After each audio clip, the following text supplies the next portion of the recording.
And this is the information overload and underload group. Which some people keep calling the Overlord and Underdog group. I went on the Flickr Creative Commons search to find images for that, and I'm not going to share those with you. They're pretty impressive. Do you have a mic up here? Do you want me to use this instead? No, I mean to the team to introduce themselves. Yeah, while we're fighting with the machine, why don't you guys introduce yourselves? Joyce Ogburn, Dean of Libraries, Appalachian State University. Sue Cumming from INASP.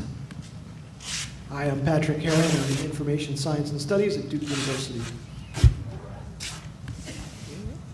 And? Kathleen Keene, Johns Hopkins University Press. Mary Augusta Thomas, Smithsonian Libraries, and the Deputy Director.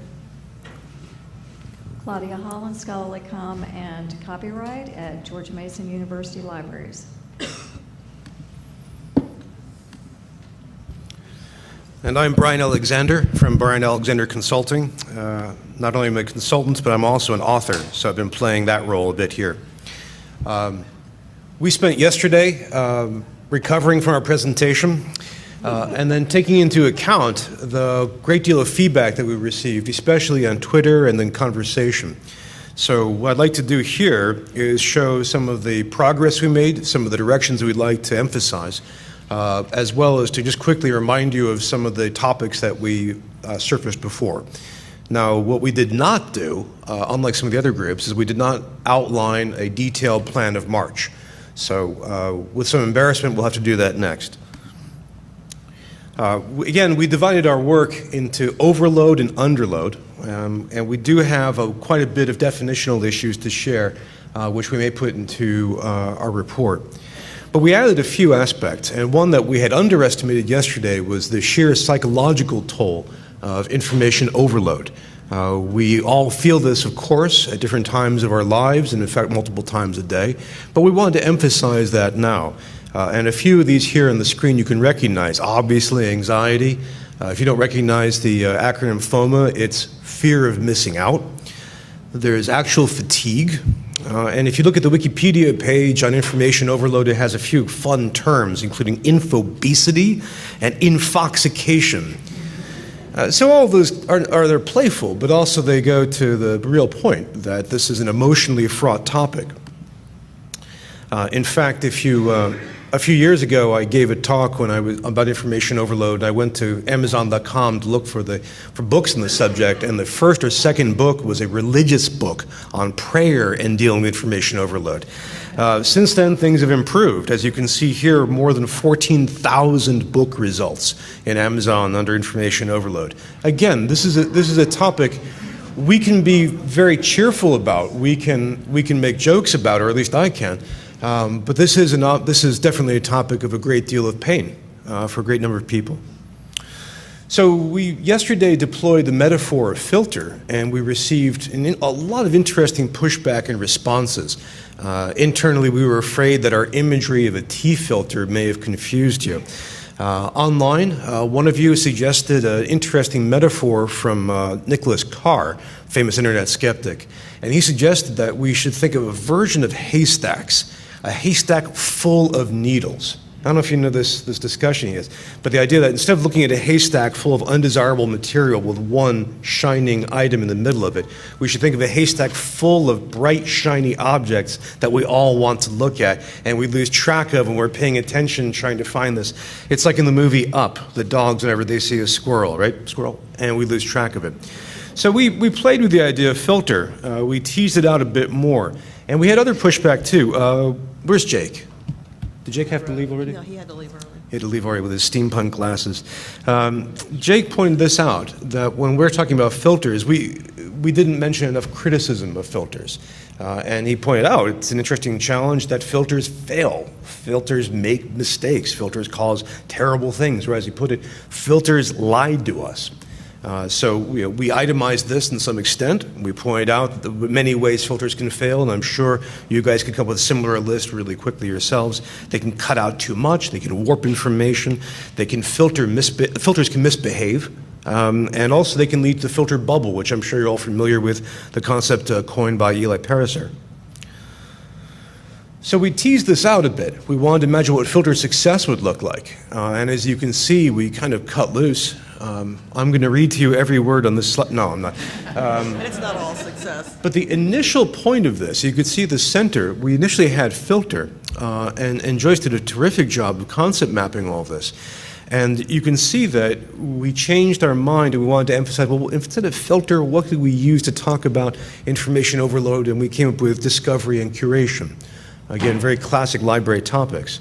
So if we pushed that a little further, we wanted to imagine what would discovery success look like, what would curation success look like. And we know the two of them lead to each other, they depend on each other in many ways. And that led us back in many ways to the solution that we raised yesterday, which I don't want to recapitulate now. Just to point to, we had a whole bunch of technology solutions that we thought really worked. And again, if you view these as curation and discovery solutions, that might be a different way of approaching them as solutions to information overload. We had open metadata as a solution, which has been discussed a little bit today. We emphasize social technologies. So these are technologies that have to be used by people, including academic networks and the blogosphere. And already, I think, 2 sessions before us this morning, people argued for using the blogosphere to get the word out.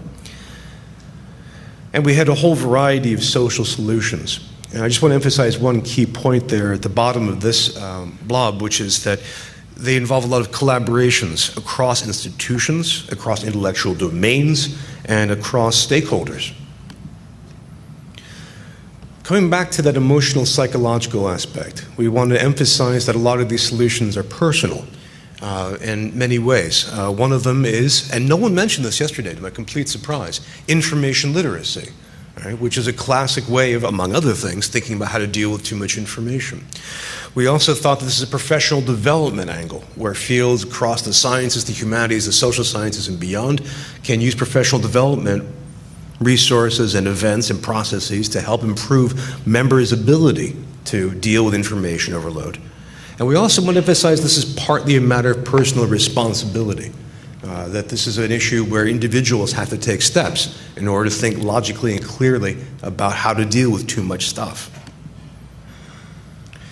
We mentioned economic implications yesterday, and I just want to touch on this quickly. I think we're the only group that isn't begging for money.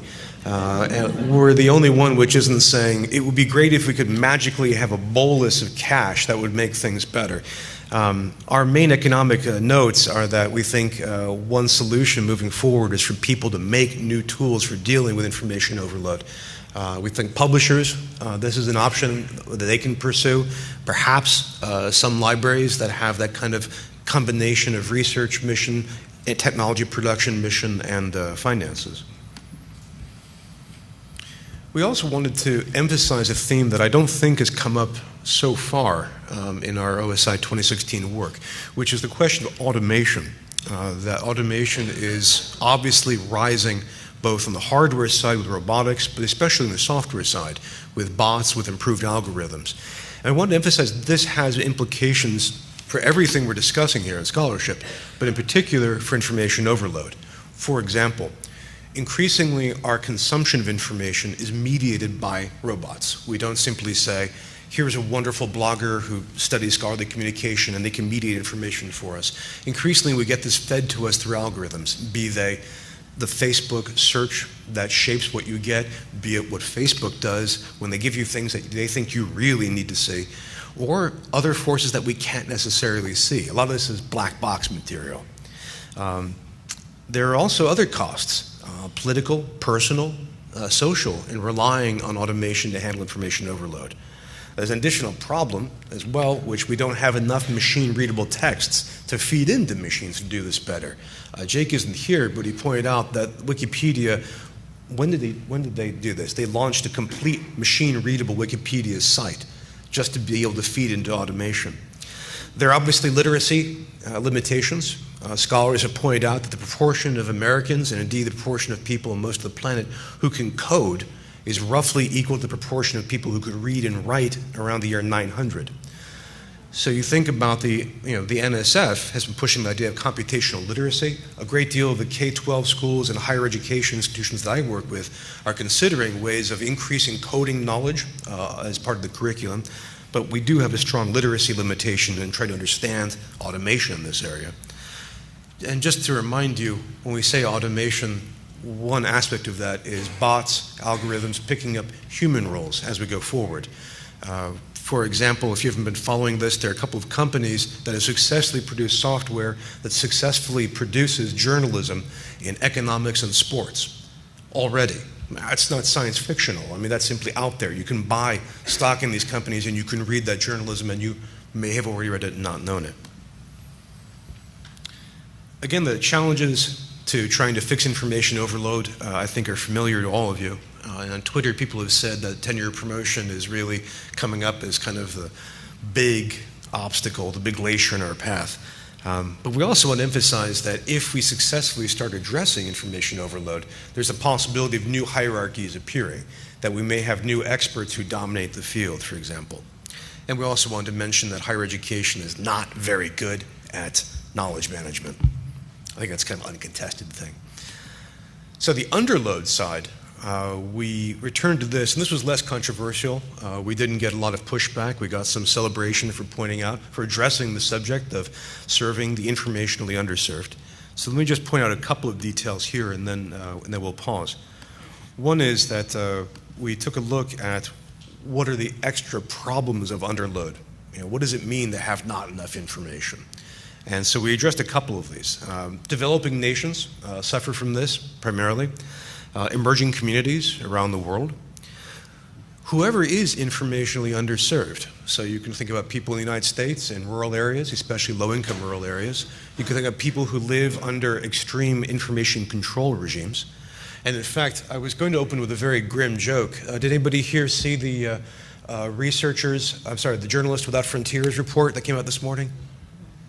Which discovered that they measured journalistic freedom over the past 3 years and found out that journalistic freedom had gone down across the board in every continent.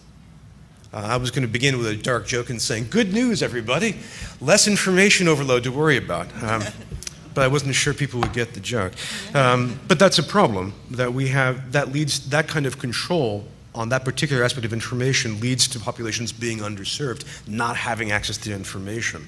So we can, in fact, refer to populations as being informationally underrepresented. Those communities, among other problems, cannot produce new scholarship at the rates they need or want to do. So they can't participate in the world that we're working on here. And the information overloaded world, the ones that are drowning in too much information, the overlords, if you will, they suffer from others being underloaded, in part because they're incompletely informed. So in our group, we're discussing the lack of awareness in the global north about the productions of scholarship in the global south, for example. The solutions we mentioned yesterday, I think, are pretty uncontestable, except that we added more collaborations. We came up with a list of some people to work with, from the Wikimedia Foundation to UNESCO, the very generous sponsor of this event, INASP, LIBER, and IFLA, and there are probably other organizations you can think of to collaborate with. Now, again, since this is the last day, we have to thank people who we worked with. I wanted to thank first this incredible group that I worked with.